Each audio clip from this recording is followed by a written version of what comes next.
আল্লাহ নবী ছেলেটাকে জিজ্ঞাসা করলো, এ বাবা ছেলে কিয়ামত অবশ্যই একদিন না একদিন হবে। ইজা ওয়াকাতিল ওয়াকিয়া লাইসা লিওয়াকাতিয়া কাযিবা, কিয়ামত অবশ্যই হবে যার মধ্যে কোনো মিথ্যা নাই। তবে বাবা ছেলে, কিয়ামতের জন্য তুমি কি করেছো? এই তোকে তো মানা করলাম, তুই বিয়াদব কেন? একটু ছেলে এত বিয়াদব তৈরি হয়ে গেছে, ওকে মানা করলাম আবার কত খারাপ হয়ে যাচ্ছে সমাজটা। চিন্তা করে ক্ষতি হবে, তরপাতে হবে, আফসোস করতে হবে। দাঁড়াও, তুমি কি করেছো কিয়ামতের জন্য? কিয়ামত তো অবশ্যই হবে, আল্লাহর কোরআন যখন বলছে। ওই ছেলেটা বলতে লেগেছে, ফাকামা আদাতু লাহা কাসীরা সালাতি ওয়া সিয়ামি, ইয়া রাসূলুল্লাহ হাবিবাল্লাহ, বেশি বেশি নামাজ রোজা করতে পারি না, ইল্লা তবে আন্নী উহিব্বুল্লাহ ওয়া রাসূলুহু, আমার অন্তরে, আমার কলবে, আমার হৃদয়ে সব থেকে বেশি আল্লাহ ও নবীকে ভালোবাসি।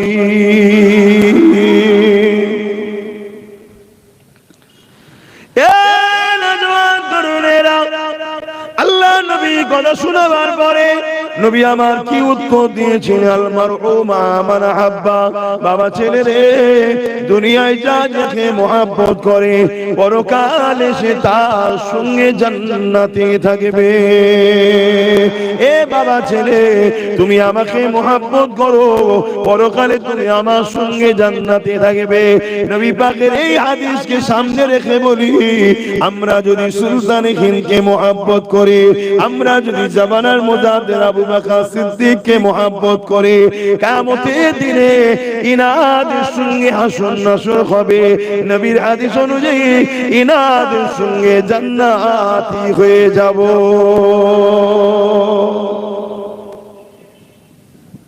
সন্দেহ হচ্ছে নাকি? হ্যাঁ, আল্লাহ তার মাহবুবদের পাওয়ার দিয়েছে। আল্লাহ তার মাহবুবদের ঘরে যারা ভালোবাসে, আল্লাহ তাদেরকে মহব্বত করে ভালোবাসে। এবং আল্লাহ তার মাহবুবদেরকে কত ভালোবাসে জানেন? আবু দাউদ শরীফের হাদিসের মধ্যে আছে, যখন কোন বান্দার আল্লাহর দাসত্ব দেখে আল্লাহ তার উপরে যখন খুশি হয়ে যায়, আল্লাহর হুকুম যখন বান্দা মানে, আল্লাহর দাসত্ব করে, আল্লাহর কথা মতো যখন চলে, আল্লাহ ওই বান্দার উপরে যখন খুশি হয়ে যায়, আল্লাহ তখন জিবরাইলকে ডাক দেয়, এ জিবরাইল। হযরতে জিবরাইল সাল্লাম এসে লব্বাইকা ইয়া আল্লাহ, জিবরাইলকে আমার আল্লাহ বলেন, শোনো, সুলতান হিন্দ মঈনুদ্দিন আজমিরি, এই মঈনুদ্দিন জিনার নাম কিন্তু মঈনুদ্দিন নয়, আমার গরিবে নওয়াজের নাম কিন্তু হাসান চিশতি। জোরে বলুন সুবহানাল্লাহ। হযরত হাসান চিশতি রাহমাহুল্লাহ। তো কিন্তু ওনার নাম মঈনুদ্দিন ফেমাস, গরিবে নওয়াজ এটাই ফেমাস, অর্থাৎ তিনি দ্বীনের হিফাজতকারী ছিলেন। জোরে বলুন সুবহানাল্লাহ। এবং গরিবদেরকে সাহায্যকারী ছিলেন। জোরে বলুন সুবহানাল্লাহ। আল্লাহ বা ডেকে বলে, জিবরাইল রে, হাসান চিশতি মঈনুদ্দিনকে আমি বড় মহব্বত করে নিয়েছি। এই মেসেজটা আল্লাহ বা শোনা দিয়ে থাকে, এ জিবরাইল, দুনিয়া মানুষ ভালোবাসাকে লুকিয়ে রাখে, আমি আল্লাহ আমার প্রেমকে প্রকাশ করে দিই।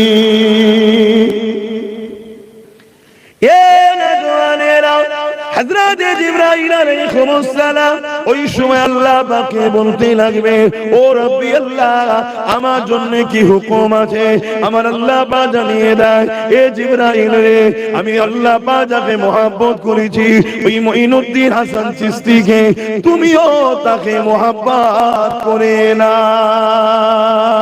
ও হযরত জিবরাইল, আমি যাকে ভালোবেসেছি তুমি তাকে ভালোবেসে নাও।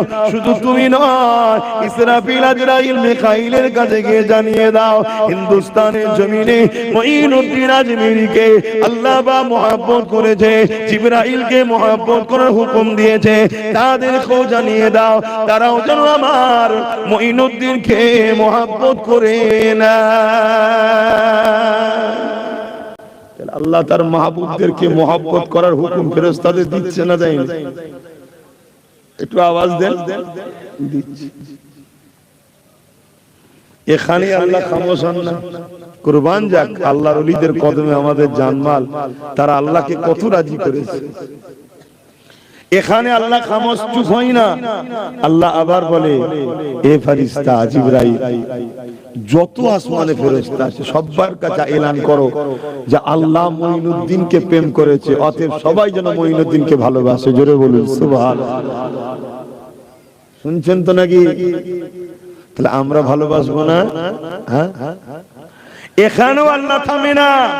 আল্লাহ বলে, জিবরাইল, জমিনে যত আমার ফেরেশতা ভ্রমণে আছে তাদের কাছে এলান দাও, সবাই যেন আমার মাহবুবকে ভালোবাসে। জোরে বলুন সুবহানাল্লাহ। এবারে একটা খুব ভাইটাল পয়েন্ট আছে, মন দিয়ে শুনবেন, মন দিয়ে শুনবেন। কেন আজ দাঁড়িয়ে টুপিওয়ালাদের মধ্যে দুটো দল আছে, একটা অরিজিনাল ইসলাম, একটা ডুপ্লিকেট ইসলাম। অরিজিনাল ইসলাম ওলি আল্লাহদেরকে মোহাব্বত করনে ওয়ালারা, ডুপ্লিকেট ইসলাম যারা ওলি আল্লাহদেরকে মোহাব্বত করে না, তাদের নাম শুনলে নাক ছিটকায়। শুনছেন তো? এই যে অরিজিনাল ইসলাম ওলি আল্লাহদেরকে মোহাব্বত করা, এই বিষয়ে একটা কথা খুব ভাইটাল আপনাদেরকে বলছি। আল্লাহ নবী সাহাবা হুজুরকে বলতে লাগলেন, এ বাবা সাহাবারা, আমার আল্লাহ পাক এই জায়গাতে শান্ত হয় না গো। আমার আল্লাহ পাক জিবরাইলকে ডাক দিয়ে বলে, ও জিবরাইল, যাও ফেরেশতাদেরকে সাথে করে নিয়ে দুনিয়া জমিনে চলে যাও। আমার মাহবুব বান্দা, আমি আল্লাহ যাকে ভালোবাসি, আমি আল্লাহ যাকে প্যার করি, তার নাম আল্লাহ ঘোষণা করে দেয়। সেটা গৌসুল আজম বড় পীর হতে পারে, সেটা মঈনুদ্দিন আজমিরি হতে পারে, সেটা আমার আপনার মুর্শিদ মুজাদ্দিদুজ্জামান হতে পারে। এক কথাই যারা আল্লাহ পাকের ওলি বান্দা, তাদের সম্বন্ধে জানিয়ে দেয়, এই হযরত জিবরাইল রে, দুনিয়া জমিনে তুমি ফেরেশতাদের নিয়ে চলে যাও। আমার বান্দা বান্দীদের অন্তরগুলোকে দেখো, আমার বান্দা বান্দীদের হৃদয়গুলো দেখো।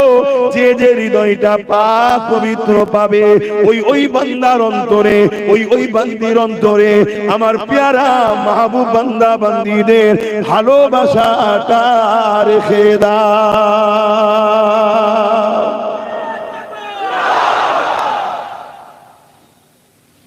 যার যার দিলে আল্লাহ ওয়ালাদের প্রেম আছে, এ থেকে প্রমাণ ওই দিল কারো না পছন্দ হোক, আল্লাহ ও ফেরেশতাদের কাছে ওই দিলটা হলো পবিত্র দিল। জোরে বলুন সুবহানাল্লাহ।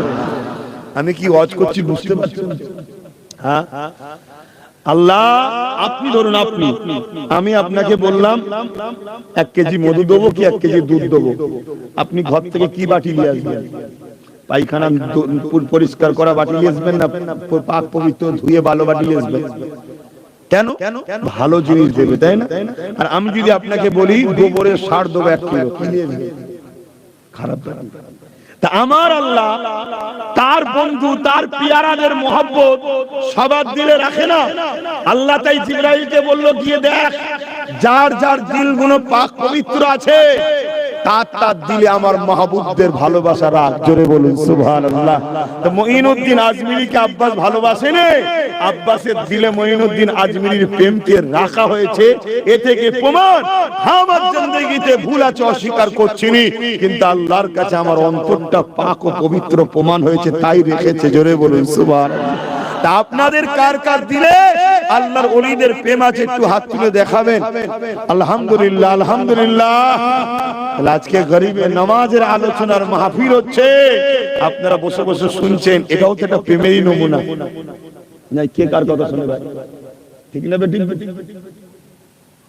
আর এই প্রেম আপনাদের দিলে বলুন রাখা হয়েছে। আপনারা নিজে থেকে প্রেম করেননি, প্রেম হয়ে গেছে, আল্লাহ রেখে দিয়েছে আমার মাহবুবের ভালোবাসা। কেন এই গরিবের নামাজকে ভালোবাসবো না? এই হিন্দুস্তানের মানুষেরা, এ আমার নবী পাকের উম্মত উম্মতিরা, ওই শামসা শহরে আমার গরিবের নামাজ দুনিয়াতে জন্মগ্রহণ করলে, দুনিয়াতে তাশরীফ নিয়ে আসলে, এ যুবকেরা অনেক লম্বা কথা, আস্তে আস্তে তিনি বড় হতে লাগলে, এমন সময়তে 14 বছর যখন তিনার বয়স হয়ে যায়, তিনার আব্বা জান তিনাকে একটা আঙুরের বাগান ছিল, ওই বাগানের দায়িত্ব দিল। বাবা মঈনুদ্দিন একদিন এই বাগানটা তুমি দেখাশোনা করতে থাকো। এই যুবকেরা তরুণেরা আমার গরিবে নওয়াজ ছোটবেলা থেকে কোরআন পড়তে বড় ভালোবাসতে, উঠতে ফিরতে, উঠতে বসতে, শুতে চলতে ফিরতে সর্বসময় আল্লাহ কোরআনকে তেলাওয়াত করতে এবং আল্লাহ বা তিনাকে বড় মিষ্টি সুর দিয়েছিলেন। ওই তেলাওয়াত শুনে সময় দিবানা হয়ে যেতে। এমনকি গরিবে নওয়াজ যখন আল্লাহর কোরআনকে তেলাওয়াত করত, অমুসলিম মানুষেরাও সেখানে দাঁড়িয়ে যে গরিবে নওয়াজের তেলাওয়াত শুনতে থাকতো। গরিবে নওয়াজ এই বাগানের দায়িত্ব যখন পেলে, গরিবে নওয়াজ প্রতিদিন সকালে আসে, বাগানকে সকালে পরিষ্কার করতে হয়, কোন জ্বালা পাতা যা পড়ে সেগুলো পরিষ্কার করতে হয়। গরিবে নওয়াজ এসে দেখে, এই যুবকেরা গরিবে নওয়াজ এসে দেখে বাগান অটোমেটিক পরিষ্কার পরিচ্ছন্ন হয়ে আছে। একদিন যায়, দুদিন যায়, 3 দিন যায়, সপ্তাহ কেটে গেছে। গরিবে নওয়াজ ভাবতে লেগেছে, আরে বাগান পরিষ্কার করার দায়িত্ব তো আমার আব্বা আমাকে দিয়েছে, এই বাগান খানা কে পরিষ্কার করে দেয়? আজকে রাতটা আমি মঈনুদ্দিন হাসান চিশতি এই বাগানে থাকবো। রাত যখন হয়েছে, হুজুর আছে কোরআন পড়ছে, ফজরের টাইম হয়েছে, হুজুর নামাজ পড়েছে, হঠাৎ করে দেখছে বাগানের মধ্যে বিশাল তোড়পাড় শুরু হচ্ছে। শুকনো ডালগুলো ভেঙে যাচ্ছে, পাতা ঝরছে আর ঝরছে, সেগুলো এক জায়গায় জড়ো হচ্ছে, পরিষ্কার হচ্ছে। বলুন সুবহানাল্লাহ। তো হুজুর তখন বলতে লেগেছে, কে? বন্ধু কখনো বন্ধুর কাছে লুকিয়ে থাকে? তুমি যখন আমার কাজ করে দিচ্ছ, নিশ্চয়ই তুমি আমার বন্ধু হও, তো বলো কে? জাহির হও, প্রকাশ হও। তখন বয়স 14-15 বছর। আমি তুমি হলে কি হতো বলো তো? ভয়ে কথা বলছো না কেন? কেন আমি তুমি দুনিয়াকে ভয় করি, আল্লাহর ওলিরা আল্লাহ ছাড়া কাউকে, আলা ইন্না আউলিয়াল্লাহি লা খাউফ, আল্লাহর ওলিরা আল্লাহ ছাড়া অন্য কাউকে ভয়। কামানের সামনে দাঁড় করিয়ে দিল, হ্যাঁ বলো কি হয়েছে? তখন বলবে আল্লাহ আছে। কামানের সুইচ দিচ্ছি, বলবে আল্লাহ আছে। তারা তখনও ভয় করে না। জোরে বলুন সুবহানাল্লাহ। এটা বড় ঈমানের ব্যাপার ভাই, এটা বড় ঈমানের ব্যাপার। হযরত গরিবে নওয়াজ খাজা মঈনুদ্দিন আজমিরি সঞ্জালি রাহমাতুল্লাহ আলাইহি, জিনার অরিজিনাল নাম কি বললাম? হাসান চিশতি রাদিয়াল্লাহু তাআলা আন, কিন্তু আমরা এই নামেই প্রসিদ্ধ। এই যতই বলবো ওটা উচ্চারণের বেশি এটাই উচ্চারণ হবে। তো হুজুর বললেন, কে আছো? জাহির হও। সঙ্গে সঙ্গে 6 জন জাহির হয়েছে। কারো কারো বয়স 100 বছর, 150 বছর বয়স, দাড়ি টুপি পাগড়িওয়ালা, সুন্দর চেহারাওয়ালা 6 জন জাহির হয়েছে। হুজুর বলছে, তোমরা কারা? আপনারা কারা? তখন তারা বলছে, আমরা জিন। আমরা জিন। আপনি প্রতিদিন কোরআন পড়েন, আপনার কোরআন আমরা শুনি, আমাদের কোরআন পড়াতে কিছু ভুল ছিল, আপনার শুনে শুনে আমরা এখন ঠিক করতে শুরু করেছি। জোরে বলুন সুবহানাল্লাহ। তাহলে আপনি আমাদের উস্তাদ হচ্ছেন, কোরআনের উস্তাদ। তো উস্তাদের বাগানকে ছাত্র একটু পরিষ্কার তো করতেই লাগে, আমরা প্রতিদিন আপনার বাগানটা পরিষ্কার করে দিই। জোরে বলুন সুবহানাল্লাহ। 14-15 বছরের হালের কথা শুনছেন? বাপেরা, নওজোয়ান তরুণেরা, এ নবী পাকের প্রেমিকেরা, এ নওজোয়ানেরা, তরুণেরা, হুজুর আমার বাগানের মধ্যে রয়েছে। হঠাৎ করে একদিন মুসাফির একজন আল্লাহর বান্দা চলে এসেছে।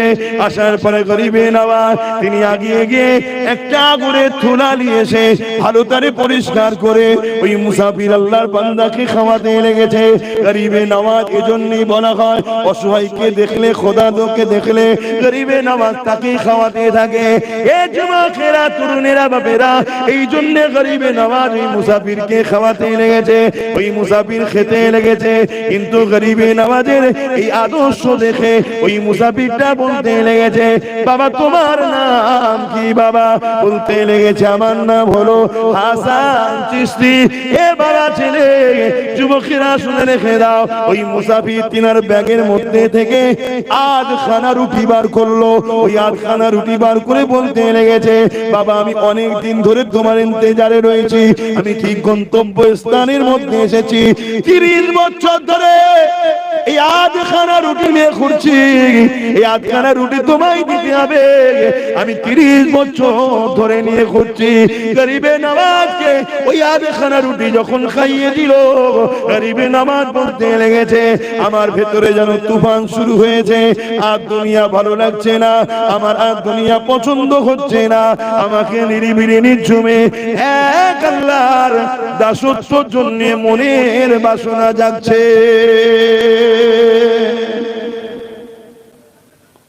দুনিয়ায় তো জাহিরি রুটি দেখছি, আল্লাহু আলাম কি ছিল না, 30 বছর রুটিটা খারাপও হয়নি, নষ্টও হয়নি, ফ্রিজও নাই, এই রুটি না হাকিকাতে কি আল্লাহু আলাম। কথা কিছু বুঝে আসছে? গরিবে নওয়াজ তিনার আব্বা জান ইন্তেকাল করলেন, আম্মা জানও ইন্তেকাল করলেন, তাই তিনি ওই বাগানকে বিক্রি করেন। সব বিস্তারিত বলার সময় তো কম। বাগানকে বিক্রি করে যা অর্থ হলো সে অর্থ সব গরিবদের মধ্যে দান করলেন। সামান্য কিছু বাগদাদে যাবার নিয়ত করলেন দিন শিখার জন্য, ইলমে জাহির ইলমে মারিফাত, এজন্য সামান্য কিছু রেখে সবটা দিয়ে দিলেন। জোরে বলুন সুবহানাল্লাহ। রাস্তায় হুজুর একা রওনা দিলেন, কিছু জামা কাপড় খাবার দাবার আর কিছু অর্থ নিয়ে রওনা দিলেন। একটা জায়গা আসলো, গভীর জঙ্গল, দূর দূর কোনো ঘর বাড়ি নাই। ওই জঙ্গলে দুজন দাঁড়িয়ে আছে, তারা ছিল প্রকৃত ডাকাত। তারা ওই জঙ্গলে মানুষকে ধরে ধরে ডাকাতি করত। গরিবে নওয়াজ তাদের কাছে আগিয়ে গেলেন, যে বলছেন আপনারা এই জঙ্গলে দুজন দাঁড়িয়ে আছে, এলাকায় কেউ নেই, কি ব্যাপার? তারা বলছে আমরা মুসাফির মানুষ, আমাদেরকে খিদে লেগেছে, খাবার কিছু আছে? সত্য বলছে না মিথ্যা বলছে? মিথ্যা বলছে। কিছু খাবার আছে? গরিবে নওয়াজের কাছে যা খাবার ছিলেন, হুজুর পথিক সফরে বেরিয়েছে, নিজের জন্য নিয়েছে, কিন্তু গরিবে নওয়াজ অসহায়কে দেখলে, ক্ষুধার্তকে দেখলেই হুজুর ঝুলি খুলে দিতেন। তাই তো নওয়াজ বলা হয় গরিবে নওয়াজ, গরিবকে সাহায্যকারী। জোরে বলুন সুবহানাল্লাহ। তাই হুজুরের যা খাবার ছিলেন সব দিয়ে দিলেন। তারা খাওয়া দাওয়া করলো, করার পরে বলছে তোমাদের কাছে কিছু, আপনার কাছে কিছু ধন দৌলত আছে? গরিবে নওয়াজ বললেন আমি তো এই সামান্য অর্থ আছে। দিবার আগে গরিবে নওয়াজ বলছে দেখো আমার কাছে যত সামান্য আছে দিচ্ছি, তোমার যদি প্রকৃত চাহাত পূরণ না হয় তুমি যেন আমার উপর দুঃখ করো না, আমার যতটুকু সামর্থ্য ছিল ততটুকু দিচ্ছি। সবটা দিয়ে দিলেন। হুজুরের এই আদর্শ থেকে জিজ্ঞেস করছে আপনি কোথায় যাবেন? না আমি বাগদাদে যাব। বাগদাদ তো অনেক দূর, আপনি সব খাবার দিয়ে দিলেন, অর্থ দিয়ে দিলেন, তাহলে আপনার কি হবে? গরিবে নওয়াজ বলল যেমন এই জঙ্গলের মধ্যে তোমাদের ঘরে আল্লাহ আমার দ্বারা খাওয়ালো, ঠিক তেমনই আল্লাহ কারো দ্বারা আমাকেও খাওয়াবে। জোরে বলুন সুবহানাল্লাহ। গরিবে নওয়াজের আল্লাহর উপরে তাকওয়া দেখে ওই দুজন ডাকাত গরিবে নওয়াজের কদমে পড়ে গেছে, চোখ দিয়ে পানি বেরোচ্ছে, হুজুর মাফ করে দেন। হালকা বয়স তখন, হালকা বয়স, হুজুর মাফ করে দেন। আমরা কিন্তু মুসাফির না, আমরা ডাকাত, এভাবে চুরি করি। গরিবে নওয়াজ বলছে যখন তোমাদের দিলে আল্লাহর ভয় এসেছে, পরিবর্তন হতে চেয়েছো, আমি মাফ করে দিলাম। জোরে বলুন সুবহানাল্লাহ। ওই ডাকাত দুজন বলছে হুজুর খাবার তো খেয়ে ফেলেছি, কমসে কম পয়সা কোনো নিয়ে যান, রাস্তায় কাজে লাগবে।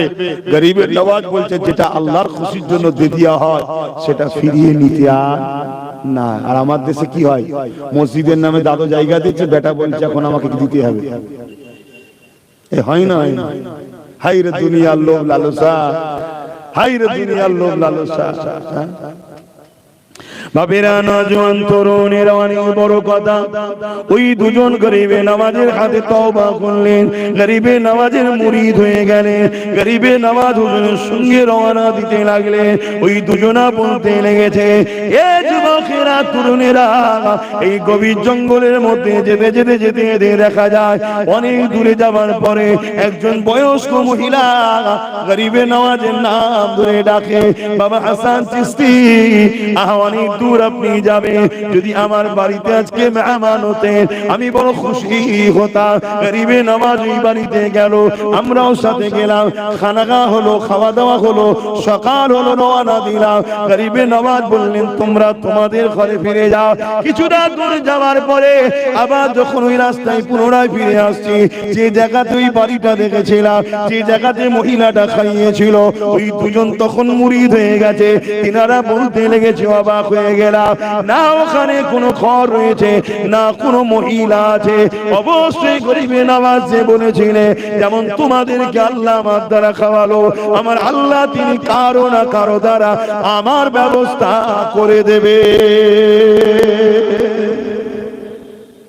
আল্লাহর মাহবুবদের কথা শুনলে আমাদের আল্লাহর উপরে মহব্বত বাড়বে না কমবে? বাড়বে। হ্যাঁ, আল্লাহ তুমি তোমার মাহবুবদের ঘরে কেমন তৈরি করেছো, আমাদের ঘরেও তোমার মাহবুব করে লাও। বলুন আল্লাহুম্মা আমিন। কি গো যুবকরা, হবে না? আল্লাহর পিয়ারা হতে চাও না? বলো আল্লাহ যেন কবুল করে। বলুন আল্লাহুম্মা আমিন। চেষ্টা করো। তোমরা আল্লাহর পিয়ারা হলে সবথেকে বেশি যার কষ্ট হবে তার নাম হলো ইবলিস, শয়তান, যে তোমার আমার প্রকাশ্য দুশমন। আচ্ছা আল্লাহর পিয়ারা হও। এ নওজওয়ান তরুণেরা, হযরত গরিবে নওয়াজ খাজা মঈনুদ্দিন আজমিরি সুলতানে হিন্দ এমন কোন খানে বাগদাদের জমিনে চলে গেলে, অনেক বড় কদই থেকে বলতে গেলে সময় চলে যাবে। ওখান থেকে মদিনার জমিনে চলে গেলে, এ যুবকেরা মদিনার জমিনে গিয়ে হযরত সৈয়দ উসমান হারুনি আমার গরিবে নওয়াজের যিনি মুর্শিদ ছিলেন তিনার কাছে বায়াতটা হয়ে গেলে। এই বায়াতটা হওয়ার পরে হযরত সৈয়দ উসমান হারুনি গরিবে নওয়াজকে ডেকে বলতে লাগলে, বাবা মঈনুদ্দিন বলো বাবা, আজ জমিনের দিকে তাকিয়ে দেখো বাবা, কি দেখতে পাচ্ছ? গরিবে নওয়াজ বলছেন হুজুর জমিন দেখতে পাচ্ছি। আসমানের দিকে তাকিয়ে বলো বাবা, কি দেখতে পাচ্ছ? হুজুর বললেন আসমান দেখতে পাচ্ছি। আমার গরিবে নওয়াজের মুর্শিদ কিবলা হযরত সৈয়দ উসমান হারুনি হুজুর তিনাকে সবক দিলে, বাবা এই সবক গুলো তুমি আমল করো। এ নওজওয়ানেরা, হযরত গরিবে নওয়াজ ওই সবক আমল করতে লাগলে। এই সবক আমল করার পরে এক তারিখে গরিবে নওয়াজ ডাক দিলে, বাবা মঈনুদ্দিন এদিকে আসো বাবা। ইনার পিঠ থেকে কাছে বসালে, বসাবার পরে এমন করে কপালে সাদত আঙুলটা দিয়ে দিল। দিবার পরে বলতে লাগলে, বাবা মঈনুদ্দিন এবারে আসমানের দিকে দেখো বাবা। হযরত গরিবে নওয়াজ আসমানের দিকে তাকিয়ে বলতে লেগেছে, আমার পীর ও মুর্শিদ, প্রথম আসমান, দ্বিতীয় আসমান, তৃতীয় আসমান, চতুর্থ আসমান, পঞ্চম আসমান, ষষ্ঠ আসমান, সপ্তম আসমান, এক কথায় সিদরাতুল মুনতাহা পার করে আল্লাহ আমাকে আরশে আজিম দেখাতেছে। আরো জোরে বলুন সুবহান। হাকিকাতে হিন্দুস্তানের মানুষ, ভারতের মানুষ বড় সৌভাগ্যবান। কেন জানেন? হ্যাঁ, হিন্দুস্তানে আমাদের সবার আব্বাজান প্রথম হিন্দুস্তান ভারতে এসেছে। জোরে বলুন সুবহানাল্লাহ। ইসলামও প্রথম ভারতে এসেছে। জোরে বলুন সুবহানাল্লাহ। এর থেকেও বড় সৌভাগ্যের বিষয়টা শুনুন, বলবো একটু। এর থেকেও বড় সৌভাগ্যের বিষয় হলো আমাদের আব্বাজানের শরীরে যখন রূহকে দেওয়া হয়, বাপ আদমের শরীরে রূহ বেরিয়ে পড়ে। আল্লাহ বলে বেরোলে কেন? রূহ বলে আল্লাহ ভেতরটা অন্ধকার, বাপের শরীরের ভেতরটা অন্ধকার। আল্লাহ তখন নূরে মুহাম্মদ রাসূলকে বাপ আদমের পেশিনাতে রেখে দেয়। জোরে বলুন সুবহানাল্লাহ। বাপ আদম যখন দুনিয়ায় আসে, বাপ আদমের সঙ্গে নূরে মুহাম্মদ আমার ভারতে এসেছিলেন। জোরে বলুন সুবহানাল্লাহ। আরো জোরে বলুন সুবহানাল্লাহ। শুনছে? অতএব এই ভারতের মুসলমান, এদেরকে কেউ মিটাতে পারেনি আর কবে কিয়ামত পর্যন্ত পারবে না। শুধু আপনাদের ঘরে আল্লাহু আকবার, আল্লাহু আকবার, শুধু আপনাদের ঘরে প্রকৃত গরিবের নওয়াজের প্রেমিক হতে হবে। উনি যে রাস্তায় চলেছে, যে আদর্শ রেখেছে, ওই আদর্শ চলতে হবে। গরিবের নওয়াজ গরিব দেখলেই তাকে ভালোবাসত, গরিব দেখলেই সাহায্য করত। কে কুতা বাড়ি অত কষ্ট দিত না, গরিব দাও, গরিব খাওয়াও, গরিব উপকার করো, গরিব দেখলেই ভালোবাসতেন। তাহলে আমাদের মধ্যে আখলাক আনতে হবে, গরিব দেখলেই সাহায্য করতে হবে। জোরে বলুন সুবহানাল্লাহ। আরো জোরে বলুন সুবহানাল্লাহ। শুনছেন না? আরে ও একটু সমস্যা আছে, এদিকে দেখেন, মেন্টাল সমস্যা। আপনারা কি দেখছেন? ওইদিকে ও ঢিলে গরিবে নওয়াজ তিনি গরিব দেখলেই কি করতেন? খানা খাওয়াতেন, তাকে সাহায্য করতেন, তাকে হেল্প করতেন। তাহলে আমাদের উচিত হবে না? হবে না? হ্যাঁ, গরিবকে ভালোবাসো। আমার গরিবে নওয়াজ খাজা মঈনুদ্দিন আজমিরি রাহমাতুল্লাহ আলাইহি হিন্দুস্তানের জমিনে যখন চলে আসতে লেগেছে, এ যুবকেরা, তরুণেরা, বাপেরা, অনেক বড় কথা, অনেক বড় ইতিহাস রয়েছে। তখনকার জামানায় যারা গণককার ছিল, তারা যেমন করে হোক তারা তদন্ত বার করেছিল। একজন ব্যক্তি আসতে লেগেছে, এ পৃথ্বীরাজ রাজা ছিল তখন। পৃথ্বীরাজ তোমার রাজত্বকে ধ্বংস করে দেবে।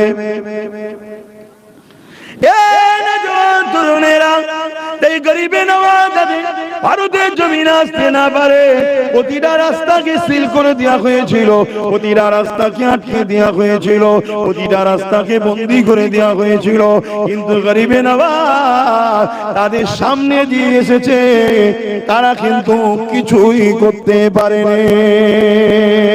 এ যুবকেরা, তরুণেরা, বাপেরা, দুনিয়ার পাওয়ার যদি এত জোর হতে পারে, রুহানি পাওয়ার তাহলে কত জোর হতে পারে। আমি মূল জায়গাতে চলে আসতে লেগেছে, ওখান থেকে দিল্লির জমিনে আসে, দিল্লির জমিনে দিনের প্রচার করতে লেগেছে। চারিদিকে দলে দলে মানুষ গরিবে নওয়াজের দিকে ছুটে আসতে লেগেছে, গরিবে নওয়াজের হাতে হাত দিয়ে ঈমানের কলেমা পড়তে লেগেছে।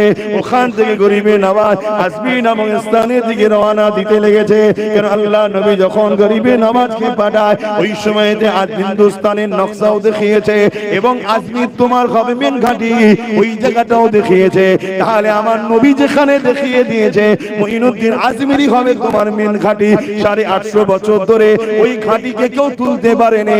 আজকে যদি চালানার নেতার দালাল গুলো যদি বলে গরিবে নওয়াজকে তুলে দেবো, মনে রাখবি এই জমিন থেকেই আল্লাহ তোদেরকে তুলে দেবে। এ যুবকেরা, তরুণেরা, বাপেরা, কারণ ওলি আল্লাহদের সঙ্গে যারা পাল্লা দিতে গেছে, আল্লাহ তাদেরকে ধ্বংস করে দিয়েছে। আমার গরিবে নওয়াজ যখন আজমিরের দিকে রওনা দিয়েছে, পৃথ্বীরাজ চৌহান জানতে পেরে গেছে যে গরিবে নওয়াজ আসতে লেগেছে, আরো বেশি বেশি করে সিল করে দিয়েছে। এর বিচকানে একটা কথা বলে দিই, শোনেন। যত জায়গায় ঘিরে রেখেছিল সৈন্য দিয়ে, ওই সৈন্যগুলো গরিবে নওয়াজকে রুখতে পারেনি বলে সব সৈন্যদের ঘরে মেরে দিয়েছে পৃথ্বীরাজ, রাগে মেরে দিয়েছে। আর এইবারে আজমির যাতে না ঢুকতে পারে, এর জন্য পৃথ্বীরাজ আরো বেশি টাইট সিকিউরিটি দিয়ে সেখানে ঘিরে রেখেছে। শুনছেন তো না? একটু মন যাচ্ছে ওইদিকে যাওয়ার, যাও না, পাগলে শুনে পাগলামি করলি যাও। আর যদি মনে হয় যে না আমার কাছে গরিবের নামাজের মাহফিলটা আগে, ওই এক হাত ছাড়া বাজ পরে পড়ুক, যে আমার দেখার দরকার নেই, কেন আমি গরিবের নামাজের যখন পাগল, ইনশাল্লাহ আমার বাজ মাথায় পড়বে না, বলুন না ইনশাল্লাহ। হ্যাঁ, তাহলে চুপচাপ বসে শুনুন। সমাজে হাজার কোয়ালিটি থাকে, কথা বুঝে আসছে, সব কটাকে নিয়েই চলতে হবে। তো ভাইরা আমার, অনেক হাই সিকিউরিটি করে দিয়েছে আজমিরে যাতে গরিবে নওয়াজ না ঢুকতে পারে। আর আমার আল্লাহ যখন কাউকে কোনো জায়গায় নিয়ে যাবে, কেউ রুখতে পারে? যেমন আজকের অনেক জালিমরা চেষ্টা করে আমি না ঢুকতে পারি, চেষ্টা করে না করে না। আপনার এই গ্রামেই তো একবার খুব সিকিউরিটি হয়েছিল না, ঢুকতে না পারে। কিন্তু আমি ধন্যবাদ জানাই বিশেষ করে আমার মা বোনেদের, বাপ ভাইদের তো দিতেই হবে, মা বোনেদের, কি ভুল বললাম? হ্যাঁ, সেই দিনও যারা ছিল গরিবে নওয়াজকে ঢুকতে দেয়নি, আজকে গরিবে নওয়াজের গোলামকেও ঢুকতে দেবে না। এই ষড়যন্ত্র বিভিন্ন জায়গায় চলছে না চলে? হ্যাঁ, সেদিনের পৃথ্বীরাজ চেয়েছিল, পারেনি। আজকে তাদের উত্তরসূরিরাও চাইলেও পারবে? জোরে বলো। এগুলো সব ইতিহাস। আর ইতিহাস কেন ঘটে? নতুন প্রজন্মকে শিখাবার জন্য। গরিবে নওয়াজ চলে আসলে আজমির নামক স্থানে পৌঁছে গেলেন। এমন করে আনা সাগরের পাশে বিশাল জমি রয়েছে, ওই জমিনে গরিবে নওয়াজ চলে আসলেন। ওই জায়গায় এসে আজান দিতে বললেন, এ বাবা কুতুবউদ্দিন বখতিয়ার কাকিরে আজান দাও বাবা। গরিবে নওয়াজের কথায় আজান দিতে শুরু হয়ে গেল। উযু করলো আনা সাগরে, উযু করিলে নামাজ আদায় হয়ে গেল। গরিবে নওয়াজ বসে রয়েছে। এমন সময় রাজার উট চালকেরা উটকে নিয়ে এসেছে, নিয়ে এসে গরিবে নওয়াজের ওখানে দাঁড়িয়ে বলতে লেগেছে, এ মুসাফির আপনি অন্য কোন জায়গায় গিয়ে বসুন, এখানে রাজার উট বসবে, এখানে রাজার উট বসে। সুলতানে হিন্দ গরিবে নওয়াজ খাজা মঈনুদ্দিন আজমি রাহমাতুল্লাহ আলাইহি বললেন, বাবা এত বড় জমিন রয়েছে, যেখানে খুশি বসাও না বাবা, এই জায়গাতেই বসাতে হবে কেন? ওই সময় সে বলতে লাগলো, এ আল্লাহ মন করে দরবেশ বান্দারে, এ আল মুসাফির মানুষ রে, এই জায়গাতেই বসে রাজার উট না, এই জায়গাতেই বসবে। গরিবে নওয়াজ তখন বললে, এ বাবা কুতুবউদ্দিন বখতিয়ার কাকি, চলো বাবা অন্য জায়গায় চলো, রাজার উট যখন অন্য জায়গায় বসে না, এই জায়গাতেই যখন বসে, তাহলে উট এই জায়গাতেই বসে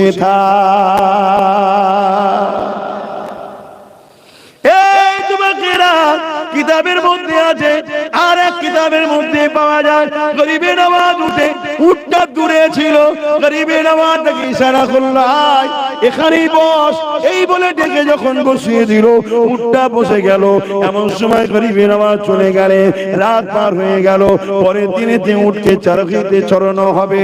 এই যুবকেরা কোন কিতাবের মধ্যে রয়েছে, উটকে তোলার জন্য চেষ্টা করতে লেগেছে, উট আর উঠতে লাগছে না। এই সময় যে উটকে চরণ ভূমিতে চড়ায়, সে চিন্তিত হয়ে গেল, রাজা তো আমার গর্দান উড়িয়ে দেবে, পৃথ্বীরাজ তো জানলে আমাকে গর্দান উড়িয়ে দেবে। তাই যে ভয়ে ভয়ে গিয়ে পৃথ্বীরাজকে জানিয়ে দিল, রাজা মশাই এই ঘটনা ঘটে গেছে, সব কটা উট প্রতিদিনের নাই উঠেছে, কিন্তু একটা উট আর উঠতে চাইছে না। কি ব্যাপার, কি রহস্য, বিস্তারিত যখন বলা হলো, ওই সময় বলতে লেগেছে, প্রতিদিন আমি উট বসাই, আমি তুলি, কিন্তু আজকে ওই উটটাকে আমি বসাই না, একজন মুসলমান দরবেশ বসিয়েছে, উটটাকে তোলার অমর চেষ্টা করেছে, উট উঠতে চাইছে না। এ যুবকেরা কেন উট উঠতে চাইছে না? কেন উটকে তুই রোজ বসাস, তোর কথায় ওঠে, আজকে তো তুই বসাসনি, তোর কথায় উঠবে কেন? তাই গরিবে নওয়াজের কাছে খাত লিখা হয়ে গেল। গরিবে নওয়াজকে জানিয়ে দেয়া হলো যে আল্লাহর হস্তে এমন করে গরিবে নওয়াজকে জানিয়ে দেয়া হলো, অবেলা পশু খোদা তো জ্বালাই থাকবে, তাকে যেন উঠতে বলে দেয়া হয়। গরিবে নওয়াজ বলল, যাও তাকে যে বলো, যার হুকুমে বসেছিলে তার হুকুমে আবার উঠে যাও। এই কথা বলার সাথে সাথে উটটা আবার উঠে দাঁড়িয়ে যায়। আজ থেকে 850 বছর আগে যে গরিবে নওয়াজ উট বসেছিল, তৎকালীন রাজা সেই উটকে তুলতে পারেনি। আর আজকে রাজার ছায়াতলে থেকে কেউ যদি মনে করে গরিবে নওয়াজের মাজারকে তুলে দেবো, তোদেরকে পৃথিবী থেকে আল্লাহ তুলে দেবে। শুনছেন না শোনেন? হ্যাঁ, আমি বলেছিলাম অনেক জায়গায় যে ইনশাআল্লাহ গরিবে নওয়াজের অনেক মজে কারামতি শুনেছি, দেখিনি, আল্লাহ চাইলে দেখব। বলেছি তো নাকি? একটা ছোট কারামত দেখেছি, বড়টার অপেক্ষায় আছে। ছোট কারামত কি? 2025 জানুয়ারির নতুন বছরেতে আমার দেশের প্রাইম মিনিস্টার, প্রধানমন্ত্রী নরেন্দ্র দামোদর মোদী সুন্দর একটা চাদর গরিবের নওয়াজের দরবারে পাঠিয়েছে। শুনছেন না? শুনছেন? কেন আমার দেশের প্রাইম মিনিস্টারও জানে এখানে টিকে থাকতে গেলে বাদশাহ হিন্দের সঙ্গে সম্পর্ক রাখতে হবে। শুনছেন তো নাকি?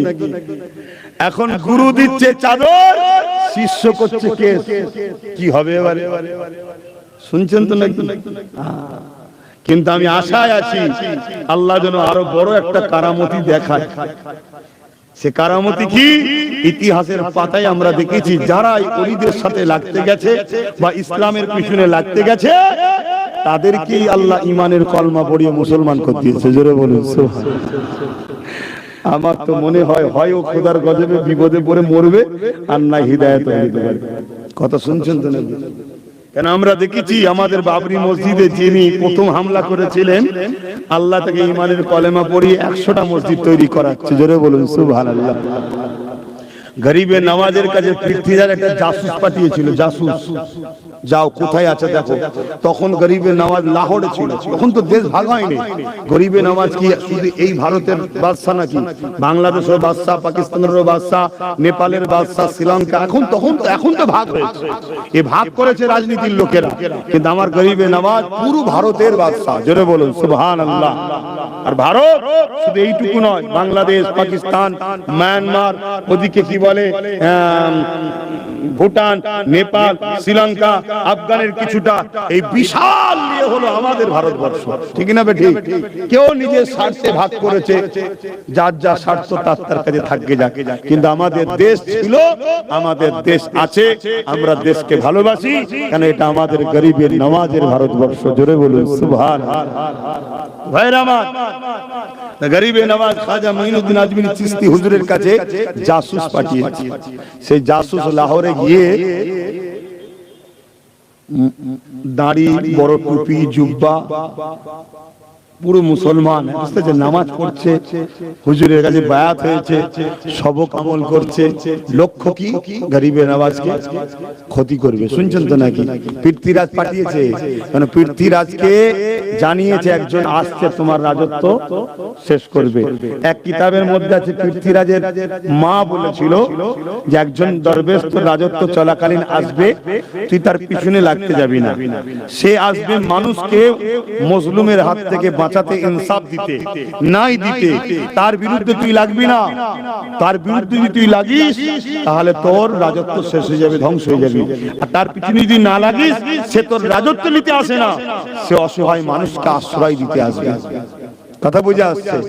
আর যখন এটা তার মা লিখেছিল, যখন গরিবে নওয়াজ আসে উট ওঠে না, এ খবর যখন পৃথ্বীরাজের কাছে যায়, পৃথ্বীরাজ মায়ের লেখাটা বার করেছিল, যে মা বলে গিয়েছিল একটা লেখা দেখি তো, লেখায় ওটাই রয়েছে।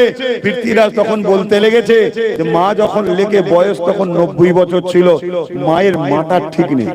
এই গুটি কত দরবেশ মুসলমান ফকিরকে দেখে আমার বিশাল রাজত্ব আমি কামানের সামনে বসে উড়িয়ে দেবো। শুনছেন না? শোনেন? অহংকার। কিন্তু জানে না জমিনি পাওয়ার আর আসমানি পাওয়ার দুটো এক নয়। মানুষের তৈরি পাওয়ার যদি এত হতে পারে, এখান থেকে সুইচ টিপবেন, পাকিস্তানের লাহোর বলেন, বিভিন্ন কি বলে শহরে গিয়ে বোম পড়বে। মানুষ যদি এটা তৈরি করতে পারে, তাহলে যাদের অন্তরে রুহানি পাওয়ার আছে, এখান থেকে তোমার দিকে তাকাবে, ওখানে তোমার দিল ইনার গোলাম হয়ে যাবে। জোরে বলুন সুবহানাল্লাহ। সেরকমই একটা কথা আপনাদেরকে শোনাচ্ছি। পৃথ্বীরাজ চৌহান, ইতিহাস বলছি, সে পাঠিয়েছে একজনকে, যাও, নামগুলো সব স্মরণ করছে না। কেন? আমি এসব ওয়াজ খুব কম করি, বুঝতে পেরেছেন? আমি বেশিরভাগ জায়গায় আমি মানুষকে আমার নবীর ওয়াজ শোনাই, নবীর কথা শোনাই। এগুলো করা নিষেধ না, এগুলো করা দরকার। তাই সবসময় স্মরণে থাকেন, এই কবে পড়েছি সেই পড়ার লাইফে পড়া। তো হযরতে গরিবে নওয়াজের দরবারে সে এসে বায়াত হয়েছে, মাথায় টুপি, মুখে দাড়ি, সে নিজেকে মুসলমান পরিচয় দিয়ে সবক আমল করে হুজুরের সঙ্গে নামাজ পড়ছে। কিন্তু সুযোগে রয়েছে, কখন সুযোগ পাওয়া যায়। একদিন হুজুর হুজরা মোবারকের মধ্যে একা রয়েছে, তার নাম হচ্ছে রামপাল, নামটা মনে পড়েছে, বুঝতে পেরেছেন? সে একদিন একা রয়েছে। হুজুর কিন্তু রোজ তাকে দেখে, লোক ভর্তি মজলিসে দেখে, হুজুরের কাছে বসে। সেদিন সে একা হুজুরের ঘরের মধ্যে ঢুকেছে। হুজুর তাকে দেখে তার নাম ধরে বলছে, কি গো রামপাল, তোমার খবর কি? তার তো কাঁপা শুরু হয়ে গেছে। শুনছেন না? শোনেন? তার তো কাঁপা শুরু হয়ে গেছে। জীবনে হুজুর এখনো হিন্দুস্তানে কি বলে আজমিরে আসে না, আজমির থেকে সে গেছে। হুজুর কোথায় খবর লে, আসার আগে যদি খতম করতে পারিস রাজা বলছে অনেক পুরস্কার দেবো। তাই সে গেছে জাসুস হয়ে হুজুরের সঙ্গে সাক্ষাৎ মুসলমান হিসাবে। আর হুজুর তাকে এতদিন দেখছে, কোনোদিন কিছু বলেনি। পার্সোনাল যেই পেয়েছে অমনি বলছে, কি গো রামপাল, তোমার খবর কি? কেন এটা করলো? আল্লাহর ওলিরা কখনো কারো ক্ষতি চাই না। লোক সমাজই তাকে বলে দেয় রামপাল, তাহলে দুটো চারটে 50-100টা মানুষ বলতে পারে যে ছদ্মবেশী হুজুরের ক্ষতি করতে এসছে, সে অপমান হবে না? হবে না? আল্লাহর ওলিরা চাই না কেউ অপমানও হোক, তাদের অন্তর এত বড়। তখন সে কাঁপছে, কথা জড়িয়ে যাচ্ছে। খাজা হুজুর বললেন, বাবা, যে কাজ করতে এসেছো সে কাজটা করো না, দেরি করছো কেন? তুমি কি করতে এসছো আমি জানি না, তুমি আমাকে মারতে এসছো, তো যে কাজ করার নিয়ে এসছো করো। আস্তে আস্তে আস্তানের ভেতর থেকে ছুরিটা বার করে সামনে রেখে হুজুরের কদমে পড়ে গেছে। হুজুর, আপনি আমায় মাফ করে দেন, আপনার কদমে একটু জায়গা দেন, আমাকেও ঈমানের কলেমা পড়িয়ে মুসলমান হওয়ার তৌফিক দেন। জোরে বলুন সুবহানাল্লাহ, আরো জোরে বলুন সুবহানাল্লাহ। কথা বুঝে আসছে? তোমার তৈরি করা পারমাণবিক বোমা যদি কোনো জায়গায় পড়ে, সেখানে যদি আর গাছ না গজায়, মানুষের ক্ষতি তোমরা করতে পারে, ভালো তো কোনদিন করতে পারো না। আর যাদের অন্তরে পাওয়ার আছে, রুহানি পাওয়ার আছে, ওরা যদি কারো দিকে একবার তাকায়, তার অন্ধকার দিলে বাতি জ্বলে যায়, সে সঙ্গে সঙ্গে ভালো হয়ে যায়। জোরে বলুন সুবহানাল্লাহ। শুনছেন তো নাকি? একটু বলবো না থাকবে? আমি আজকে মানে 1 বছর আগে জলসালিয়া, তো এই দিনটা তো জলসালিয়ে ফেলেছি। তো হুজুরের এই দিনটা একটু মিলাদ করা দরকার, ঠিক তো নাকি? দুয়ার মাহফিল করা দরকার। তা আমি তো ঘর থেকে জলসা থেকে বেরিয়ে পড়েছি, 11:30টায় বেরিয়েছি। তাহলে আমি ঘরে দোয়া করবো কি করে, যদি ঘর থেকে মিষ্টি কিনে এনেছি? এই জলসাতেই মিলাদ করে একটু মিষ্টি দিতে হবে আপনাদের ঘরে। কেন এটা দরকার? উনি আমার বাদশা, আমার যা কিছু হিন্দুস্তানের বুকে আমার চলছে ওনার ভয়ে যে চলছে। কথা বুঝে আসছে না? না, আমি উনার পূজা। শুনছেন তো নাকি? হ্যাঁ, বাদশাহ একজনকেই মানি, গরিবে নওয়াজকে, বাকি কাউকে বাদশাহ মানি না আমি। শুনছেন তো নাকি?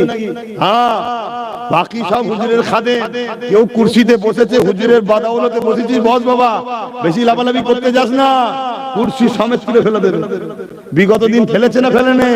কত এসেছে চলে গেছে, অনেকে নাকি আবার ভূত হয়ে গাছে গাছে ঘুরতে শুনছি। আমি দেখছি, কাউকে দেখতে পাচ্ছি না।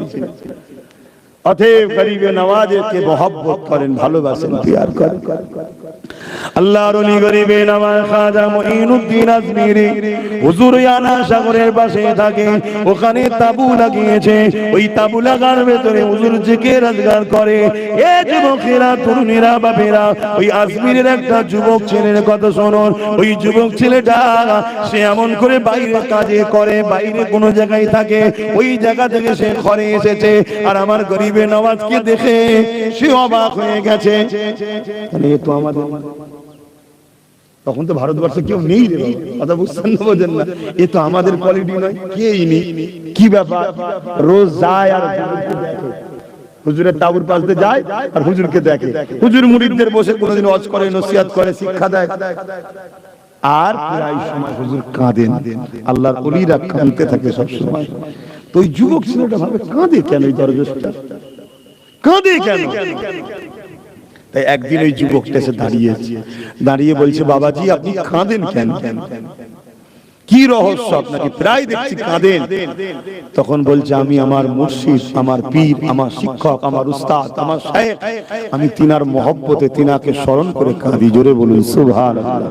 তখন ওই যুবকটা বলছে, হুজুর, দরবেশ সাহেব, মহব্বতেও কখনো কান্না হয়, দুঃখে কান্না হয় শুনেছি, কারো ভালোবাসাতেও কাঁদতে হয়, কাউকে মহব্বত করলেও কান্না আসে। আল্লাহর ওলি গরিবে নওয়াজ বলছে, হ্যাঁ বাবা আসে। তখন ওই যুবক বলছে, আমিও তাহলে দেখতে চাই। গরিবে নওয়াজ বলছে, শর্ত দুটো। শর্ত দুটো। প্রথম শর্ত হচ্ছে, তোমাকে লা ইলাহা ইল্লাল্লাহু মুহাম্মাদুর রাসূলুল্লাহ কালেমা পড়ে ইসলাম ঈমান আনতে হবে। দ্বিতীয়, তোমাকে আমার কাছে মুরিদ হয়ে আমার কাছে সবক আমল করতে হবে। শুনছেন তো? যুবক বলেছে, আমার মাকে যে বলি। হুজুরের তখন এলান ব্যাপক ছড়িয়ে গেছে, সবাই হুজুরের জন্য ফিদা, হুজুরের কারামতিতে মানুষ দিবানা হয়ে গেছে। তখন ওই মাকে গিয়ে বলেছে, মা বলছে, তুই দিলে যেটা ঢোকে তুই তো সেটা করিস। মানে ছেলেটা খুব জেদি ছেলে।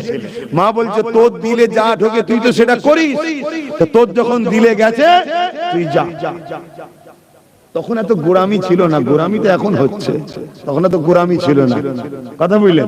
তা যুবকটা গেছে, যে হুজুরের হাতে কলেমা পড়েছে, মুরিদ হয়েছে, হুজুরের সবকে আছে। আল্লাহর ওলি গরিবে নওয়াজ তাকে সন্তানের মতো কাছে রেখেছে। যখনই খায় একসাথে খায়। হুজুর আমার রুটি ছিঁড়ে দিয়ে তাকে দেয়, বাবা ছেলে নাও বাবা। সে খেতে লেগেছে, একসাথে নামাজ পড়ে, জিকির করে। এইভাবে 4 বছর কেটে গেছে। এ যুবকেরা, তরুণীরা, বাপেরা, হুজুর আমার তাকে 3 দিনের জন্য ঘরে যাবার ছুটি দিয়েছে। 3 দিন পরে তুমি আসবে, আগেও নয় পরেও নয়, 3 দিনের জন্য ছুটি দিয়েছে। ওই যুবক ছেলেটা ঘরে চলে এসেছে 3 দিনের জন্য ছুটি নিয়ে। সারা দিন কেটে গেছে, সন্ধ্যা যখন হয়ে গেছে মা খাবার দিয়েছে, যুবক আর খেতে চাইছে না। যুবকের যেন হৃদয়ের মধ্যে কিছু খালি খালি মতো রয়েছে। কেন আমার গরিবে নামাজ তাকে পাশে নিয়ে বসতো, সন্তানের ভালোবাসা দিয়েছে। হ্যাঁ, পীর মুরিদের সম্পর্ক হলো বাপ বেটার সম্পর্ক। পীর মুরিদি সম্পর্কটা কি? বাপ বেটার সম্পর্ক। কোন মহিলা যদি মুর্শিদ ধরে, বাপ বেটির সম্পর্ক, এত পবিত্র সম্পর্ক। শুনছেন, এখন কিছু ভণ্ড বেরিয়েছে এই পবিত্র সম্পর্ককে নষ্ট করছে। কেন? এই পীর মুরিদিটাকে শেষ করে দিবার জন্য। হযরতে গরিবে নওয়াজ এর ওই মুরিদটা এমন করেছে, রাত এসে গেছে, ঘুম আর আসছে না, গভীর রাত হয়ে গেছে, আস্তে আস্তে চোখের কোণা দিয়ে পানি ঝরতে লেগেছে। এ যুবকেরা, তরুণেরা, সকাল হয়ে যায়, ফজরের নামাজ আদায় করে নিয়ে মাকে বলতে লেগেছে, মা রে, আমার মুর্শিদ তো আমাকে হুকুম করেছে 3 দিন না হলে আসবে না। তবে মা তুমি যাও, গিয়ে বলো আমাকে যেন যাবার ইজাজত দেয়। আমি আমার পীরকে না দেখে থাকতে পারবো না। আমার বুকের মধ্যে বড় কষ্ট হতে লেগেছে। আমার মুর্শিদের কাছে, আমার শাইখের কাছে আমাকে যেতে দিতে হবে। এ যুবকেরা, তরুণেরা, বাপেরা, ওই মা যখন গিয়ে যে রিকোয়েস্ট করে, ওই সময় হুজুর বলেন, আপনি যখন মা হয়ে এসেছে, যান আপনার বাচ্চাকে আসতে বলেন। গরিবে নওয়াজের দরবারে যখন ওই যুবকটা চলে গেল, হুজুর আমার বাকি মুরিদদেরকে শিক্ষা দিতে লেগেছে। যুবকটা দাঁড়িয়ে দাঁড়িয়ে দেখতে লেগেছে। হঠাৎ করে গরিবে নওয়াজ তার দিকে একবার তাকালো, তাকিয়ে বলতে লেগেছে, বাবা ছেলে, দূরে কেন, কাছে আসো। যেই বলেছে তখন ডুকরে ডুকরে কাঁদতে লেগেছে। গরিবে নওয়াজ বলতে লেগেছে, বাবা ছেলে, জানতে চেয়েছিলে ভালোবাসায় কান্না হয় কিনা? দেখো বাবা, তুমি তোমার পীরের জন্য কাঁদছো।